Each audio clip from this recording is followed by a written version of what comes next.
سیاسی صورتحال مزید پیچیدہ ہوتی جا رہی ہے، معاملات الجھتے جا رہے ہیں۔ صدر نے ایک ٹویٹ کیا، ان کے پرنسپل سیکریٹری نے خط لکھا اور جن خاتون کو بطور پرنسپل سیکریٹری ذمہ داریاں انجام دینے کے لیے کہا گیا تھا انہوں نے معذرت کر لی۔ ذوالفقار صاحب، بڑی کمپلیکیٹڈ سچویشن ہے، سچ کون بول رہا ہے، جھوٹ کون بول رہا ہے، کیسے پتہ چلے گا؟ دیکھیں، صدر پاکستان وفاق کی علامت ہیں، سپریم کمانڈر ہیں، اور ڈاکٹر صاحب کے بارے میں سب کی رائے ہے کہ انتہائی پڑھے لکھے آدمی ہیں، ڈینٹسٹ ہیں، لیکن وہ تو کراچی کے لوگ بہتر بتا سکتے ہیں کہ وہ کتنے اچھے ڈینٹسٹ ہیں، لیکن پوری قوم یہ بتا سکتی ہے کہ وہ ایز اے پریزیڈنٹ انہوں نے ایکٹ کیسے کیا۔ یعنی آج ہی میری ایک وفاقی وزیر سے بات ہو رہی تھی، وہ کہتے ہیں کہ جو ایجوکیشن مافیا کے اندر جو کچھ ہو رہا تھا، ایچ ای سی کے اندر جو کچھ ہو رہا تھا، وہ کہتے ہیں میں نے اتنی محنت کے ساتھ ایک بل منظور کروایا اور وہ بل میں نے لوور سے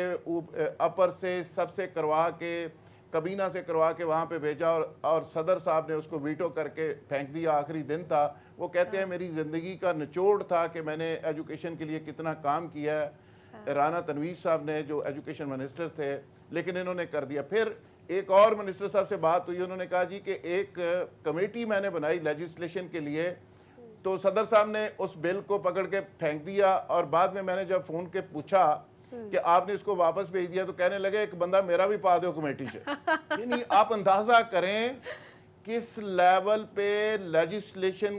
ہو رہی ہے اور کس لیول پہ کتنی سنجیدگی کے ساتھ چیزوں کو دیکھا جا رہا ہے۔ اور اس ملک کے اندر ایک اور میں بات بتاؤں، اور بڑا امپورٹنٹ انکشاف کرنے لگا ہوں، 85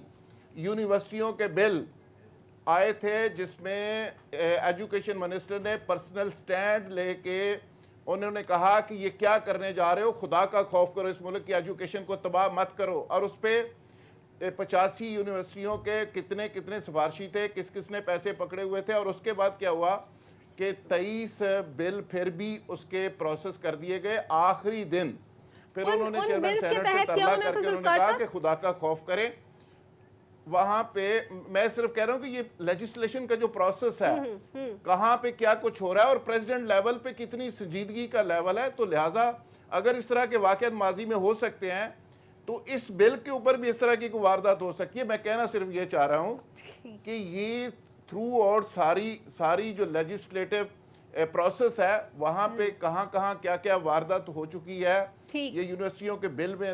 کروڑوں روپے لوگوں نے بنائے ہیں، یقین کریں، لیکن اچھا ہوا کہ وہ بل پروسیس نہیں ہوئے، وہ رک گئے ہیں، وہ لا نہیں بن سکے۔ ٹھیک، یعنی اگر وہ لا بنتے تو آپ کے خیال میں بہتر نہ ہوتا۔ کل انور صاحب آپ نے بھی وہ لیٹر شیئر کیا، وقار احمد صاحب جو سابق پرنسپل سیکریٹری ہیں صدر صاحب کے، انہوں نے لکھا، وہ کہہ رہے ہیں میں حلف دینے کو تیار ہوں۔ اگر ایک بندہ اتنی سچائی دکھا رہا ہے، ادھر صدر پاکستان ہے، وہ بھی صادق اور امین تھے تو آئے تھے، حلف لے کے آئے تھے، ادھر وہ بھی سچے ہیں، ادھر یہ بھی سچے ہیں، تو پھر جھوٹ کون بول رہے ہیں ساری کہانی میں؟ اگر اجازت دیجیے تو میں ذوالفقار راحت صاحب کی بات کا ایک جواب دوں۔ وہ کہہ رہے ہیں بہت اچھے ڈینٹسٹ ہیں، آخری اننگز میں وہ دیکھا نا اپنے سیاسی دانت دکھا رہے ہیں، اتنے اچھے تو ڈینٹسٹ ہیں وہ ڈاکٹر صاحب۔ اچھا، اب ہم سیریس نوٹ پہ آتے ہیں۔ دیکھیں، جو طریقہ کار ہے کسی سول بیوروکریسی کا یا آپ جو ہیرارکی ہے آپ کی امور مملکت کی، دیکھیں انہوں نے ایک لیٹر لکھا، انہوں نے ٹویٹ نہیں کیا وقار نے، انہوں نے لیٹر لکھا، اور لیٹر میں انہوں نے کہا کہ اگر اس میں جو بھی رسپانسبلٹی ہے اس پہ فکس کیجئے، آپ کیس ایف آئی اے کو بھیجئے، میں کم از کم اس میں رسپانسبل نہیں ہوں۔ یہ طریقہ کار ہوتا ہے کسی ریاست میں، کسی ادارے میں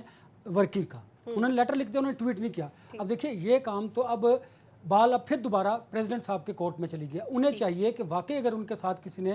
ہاتھ کیا ہے، بیوروکریسی میں سے کسی نے یا کسی بھی شخص نے انہیں چیٹ کیا ہے اتنے بڑے عہدے پر بیٹھ کر، تو میرا خیال ہے کہ انہیں چاہیے کہ ایف آئی اے کو لیٹر لکھ دیں، کسی بھی انویسٹیگیشن ایجنسی کو لکھ دیجئے کہ آپ اس معاملے کو پروب کیجئے اور اس کی بنیاد بنا دیجئے وقار کے لیٹر کو،